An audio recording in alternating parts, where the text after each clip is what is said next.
27장 1절 2절입니다. 내일 일을 자랑하지 말아라. 하루 사이에 무슨 일이 생길지 알 수 없다. 네가 너를 칭찬하지 말고 남이 너를 칭찬하게 하여라. 칭찬은 남이 하여 주는 것이지 자기 입으로 하는 것이 아니다. 내일 할 일을 성급하게 알리지 마라. 내일 무슨 일이 있을지 전혀 모르지 않느냐. 남이 너를 칭찬하게는 하여도 네 입으로 너를 칭찬하지는 마라. 이 잠언은 자랑과 관련되어 있습니다. 1절은 자신의 앞날에 대한 자랑에 대한 것입니다. 여기서 내일이란 앞으로 다가올 날들을 의미하는 것입니다. 그래서 사람들은 내일이라는 시간에 이루어질 일에 대해서 강한 기대감을 가지고 자랑하고 싶어 합니다. 그렇지만 내일은 무슨 일이 일어날지 알 수 없는 시간입니다. 그 어느 누구도 자신의 앞날에 대해서 확신할 수 없기에 인간의 한계를 인정하고 내일을 주님께 맡기고 오늘을 성실히 살아가야 합니다. 2절은 자기 자랑에 대한 것입니다. 칭찬에 목말라 자기 스스로 칭찬하거나 자랑하지 말고 남에게 좋은 칭찬을 들어야 한다는 것입니다. 자화자찬은 하나님과 사람 앞에서 교만해질 수 있기 때문입니다. 그 사람의 진가는 스스로 말하지 않아도 반드시 드러나기 마련입니다. 3절 4절입니다. 돌도 무겁고 모래도 짐이 되지만 어리석은 사람이 성가시게 구는 것은 이 두 가지보다 더 무겁다. 분노는 잔인하고 진노는 범람하는 물과 같다고 하지만 사람의 질투를 누가 당하여 낼 수 있으랴. 미련한 자를 참고 견디는 일에 비하면 통나무를 어깨에 진 채 바위를 들어올리는 것쯤은 아무것도 아니다. 분노가 사람을 폭발하게 하고 격분이 사람을 삼킨다지만 질투 앞에서 살아남을 자가 누구인가? 이 잠언은 분노와 관련되어 있습니다. 돌이 너무 무겁고 모래는 너무 많아 들 수 없을 정도로 육체적 피로를 느끼고 있습니다. 그런데 어리석은 사람은 그의 미련함 때문에 의사소통이 잘 되지 않습니다. 어리석은 자가 내는 분노를 이해할 수 없기 때문에 정신적인 스트레스를 받게 됩니다. 어리석은 자가 주는 정신적 피로가 육체적 피로보다 훨씬 더 괴롭다는 말입니다. 3절에서 분노의 무게가 제시되었다면 4절은 분노의 파괴력이 등장합니다. 분노의 파괴력을 허리케인이나 태풍이 몰고 오는 홍수의 범람으로 표현하고 있습니다. 그러나 그 분노보다 더 파괴력이 있는 게 바로 질투라는 것입니다. 분노는 주로 겉으로 드러나는 것이지만 시기나 질투는 내면에서 일어나는 것으로 은폐되어 있기 때문에 더 위험하고 더 무서운 것이라는 말입니다. 5절 6절입니다. 드러내놓고 꾸짖는 것이 숨은 사랑보다 낫다. 친구의 책망은 아파도 진심으로 나오지만 원수의 입맞춤은 거짓에서 나온다. 표현하지 않는 칭찬보다는 말로 하는 책망이 낫다. 사랑하는 사람에게 받은 상처는 그만한 가치가 있지만 원수의 입맞춤은 사람을 다치게 한다. 이 잠언은 우정에 대한 것입니다. 드러내놓고 꾸짖는 것과 숨은 사랑을 비교하고 있습니다.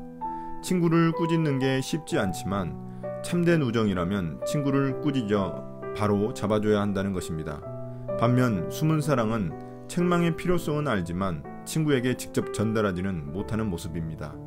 6절은 5절의 이유를 설명하고 있습니다. 친구의 책망과 원수의 입맞춤이 대조됩니다. 책망 때문에 친구와 사이가 멀어질 수도 있지만 진실한 친구라면 친구를 위해 그렇게 해야 한다는 것입니다. 여기서 원래 입맞춤은 친구가 해주고 책망은 원수가 해야 할 듯 보이지만 뒤바뀌어 있습니다.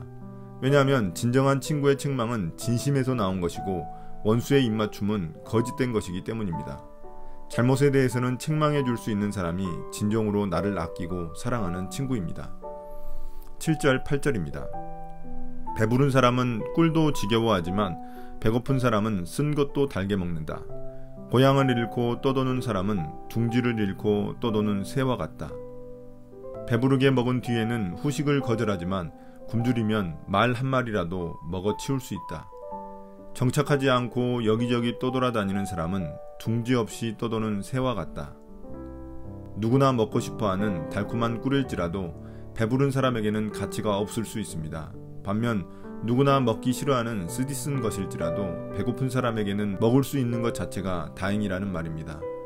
이것은 아무리 좋은 것일지라도 상황에 따라 그 가치가 달라질 수 있다는 것입니다. 최고의 가치라고 여기던 것들이 사람이나 시대적 상황에 따라 변할 수 있다는 것을 지적하고 있습니다. 8절은 보금자리의 중요성을 말합니다. 새가 보금자리인 둥지를 잃으면 떠도는 것처럼 사람도 고향을 떠나면 외롭고 고달픈 삶이 된다는 것입니다. 9절 10절입니다.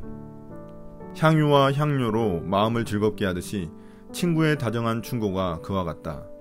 너의 친구나 너의 아버지의 친구를 저버리지 말아라. 네가 어렵다고 친척의 집을 찾아다니지 말아라. 가까운 이웃이 먼 친척보다 낫다. 로션과 향수가 감각에 기쁨을 주듯 끈끈한 우정은 영혼을 상쾌하게 한다. 네 친구나 부모의 친구를 저버리고 힘들 때 친척 집으로 달려가지 마라. 가까운 친구가 먼 친척보다 낫다. 이 잠언은 우정의 소중함에 대한 잠언입니다. 기름과 향이 사람에게 큰 기쁨을 주는데 친구의 충고 역시 그렇게 유익하고 달콤한 것이라는 말입니다. 왜냐하면 친구의 충고는 마음 깊은 진심에서 나온 것이기 때문입니다. 이러한 친구의 충고가 10절에 등장합니다. 고대 사회에서의 우정은 가문끼리 오랜 시간 이어진 경우가 많았기에 친구와 친구의 아버지까지 언급되고 있습니다. 그 관계를 소중히 여기라는 말입니다. 왜냐하면 큰 어려움이 닥쳤을 때 멀리 있는 형제보다 가까이 있는 친구가 더 도움이 될 수 있기 때문입니다. 가까운 친구와의 우정을 소중히 여기고 잘 쌓으라는 충고입니다. 11절 12절입니다. 내 아이들아, 지혜를 깨우치고 나의 마음을 기쁘게 하여라. 그러면 나를 비방하는 사람에게 내가 대답할 수 있겠다. 슬기로운 사람은 재앙을 보면 숨어 피하지만 어수룩한 사람은 고집을 부리고 나아가다가 화를 입는다. 아이야, 지혜를 깨우쳐 나를 행복하게 해다오. 그러면 앞으로 무슨 일이 닥치더라도 나는 동요하지 않을 것이다. 신중한 자는 문제를 미리 알고 피하지만 어리석은 자는 되는 대로 행하다가 호되게 당한다. 여기서는 아버지가 아들에게 충고하고 있습니다. 아들에게 지혜를 얻어 아버지의 마음을 기쁘게 하라고 말합니다. 그 이유는 자식이 부모의 영광이기 때문입니다. 지혜로운 아들의 존재는 아버지를 비방하는 자인 원수에게 수치를 줄 수 있기 때문입니다.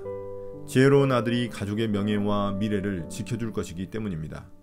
12절은 원래 다른 잠언에서 다른 의미를 가지고 있지만 여기서는 11절과 연관지어 이해해야 합니다.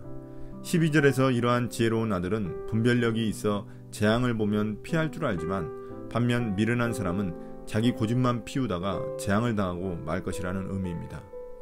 오늘의 묵상 포인트입니다. 첫 번째, 아무리 요즘 세상이 자기 피할 시대라고 하지만 지나친 자화자찬은 존경 대신 조롱을 받기 십상입니다. 자신이 가진 돈이나 지위, 학벌 등을 자기 입으로 자랑하는 것은 교만하고 어리석은 행동입니다. 그 사람의 진가는 스스로 말하지 않아도 사람들이 알아봐주는 것입니다. 또한 사람이 모를지라도 주님께서는 누구보다 잘 아시는 것입니다. 오늘 하루도 남이 몰라줄지라도 묵묵히 자신의 자리를 지켜야 합니다. 두 번째, 칭찬을 좋아하는 사람 옆에는 진정한 친구는 없는 법입니다. 진정한 친구는 나에게 진실한 책망을 해줄 수 있는 사람입니다. 달콤한 말과 행동은 원수들도 흉내낼 수 있지만 아픔을 감수하는 진심 어린 충고는 참된 친구만이 전할 수 있는 법입니다. 당장은 아프지만 그 책망이 나를 바로잡아 줄 것입니다. 내게는 그런 친구가 있습니까? 오늘 묵상을 마치겠습니다. 한 주간 승리하시기 바랍니다.